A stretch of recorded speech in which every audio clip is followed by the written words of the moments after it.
ದೇವರಿಗೆ ತುಳಸಿ ಏರಿಸಬೇಕು.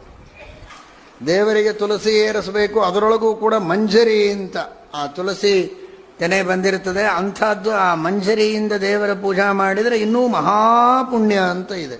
ಸಾಮಾನ್ಯ ತುಳಸಿಗಿಂತಲೂ ಮಂಜರಿಯನ್ನ ದೇವರಿಗೆ ಸಮರ್ಪಣೆ ಮಾಡಿದರೆ ಬಹಳ ವಿಶೇಷ ಅಂತ. ಏನು ಮಾಡಿದರೆ ರಾಯರು?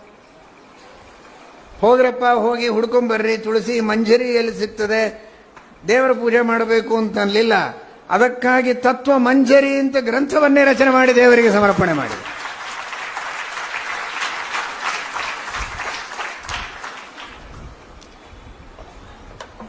ಇದನ್ನೆಲ್ಲ ಇಟ್ರೆ ರಾಯರು ಏನಂತಾರಪ್ಪ?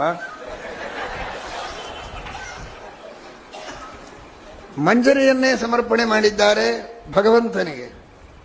ಪರಮಾತ್ಮನ ಎಡಬಲಗಳಲ್ಲಿ ದೀಪವನ್ನು ಸಮರ್ಪಣೆ ಮಾಡಬೇಕು. ವಿಶೇಷವಾಗಿ ನೈವೇದ್ಯ